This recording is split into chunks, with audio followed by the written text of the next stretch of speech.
Hi, my name is Kenton. I'm an occupational therapist here at Fulton County Medical Center. I've been here for 10 plus years now, and I'm here to talk to you a little bit today about repetitive stress injuries and awareness, and also about our advanced work rehab program, which I am part of as well. It was designed to help educate you, the worker, on noticing some of these symptoms that you may come up with as you go about your day. A lot of us like to plug away at our job, and we notice some of these aches and pains that come up every now and again. You're not sure what to do about it. How soon or how late do I let this go? When do I get something done about it? Well, I'm gonna help you try to figure that out today. And just so you know, some statistics on repetitive stress injuries. OSHA actually indicated through a study of theirs that repetitive stress injuries are the leading cause of injury among the working class in the United States. So it's important that you pay attention to some of these little details that can maybe help you avoid further injuries and losing a paycheck. Some general risk factors of repetitive stress injuries would include overwork, high stress, and general poor health.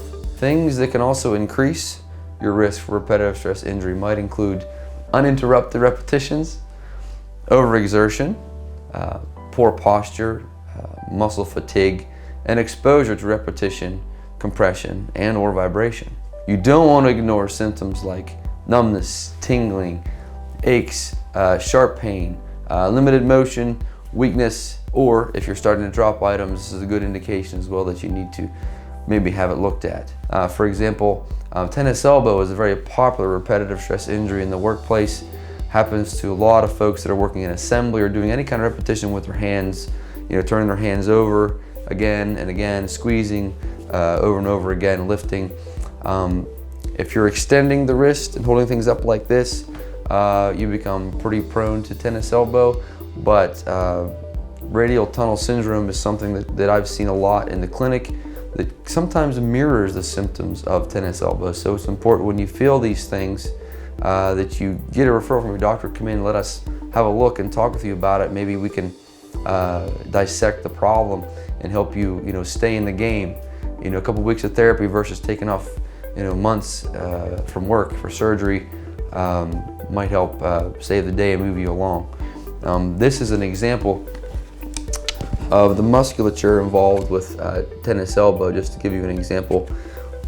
Where the muscle begins here on the lateral part of the elbow, it comes in, inserts on the top of the wrist and helps to bring the wrist up. This is something that we notice a lot in here, quite frankly. This is an example. Shoulder bursitis is a popular one that we see. So when you're starting to experience some of these injuries and some of these signs and symptoms, do let your doctor know and come in, and we'd love to sit down with you and help dissect the problem. So what are some things we can do to prevent repetitive stress injuries is what you're thinking. There's a number of things you can do. Most importantly, if you do anything, you just want to simply change position.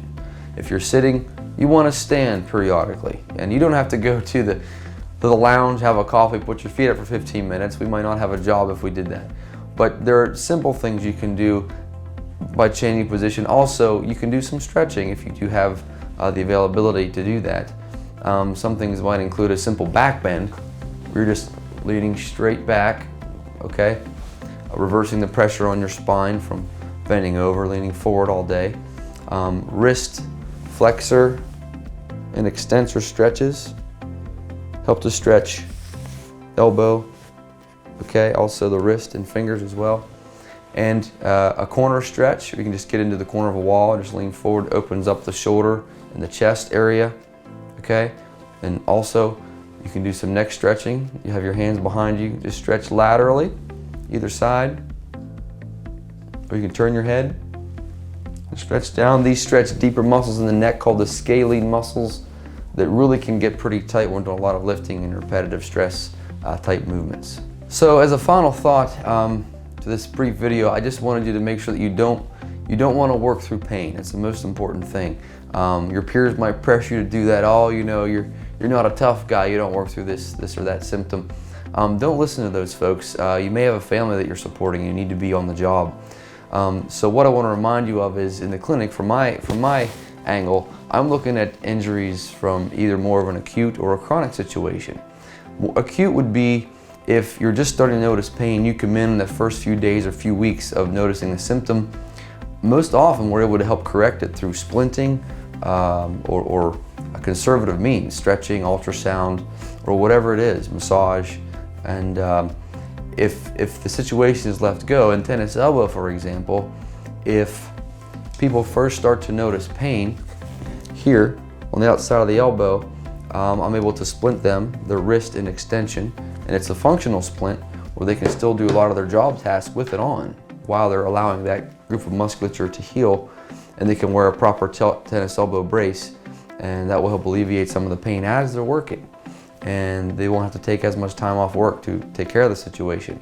If it's left go, it becomes more of a chronic situation, then we have to change the way we treat the injury, and it might be too late for that individual. And remember, if you let it go and it becomes more of a chronic situation, you might be looking at imaging. The doctor would want you to get some images to see exactly what's going on if it's that deep-seated of a problem. Might lead to injections if you come to therapy and you have to go too long. What we're trying to do isn't helping because it's too deep-seated of an inflammation or an injury. And finally, surgery, dare I say. So, you want to look at these signs, listen to your body, and make sure if you are experiencing some of these things, you come in and let us help you dissect the problem so we can keep you on the job and in the game. Thank you.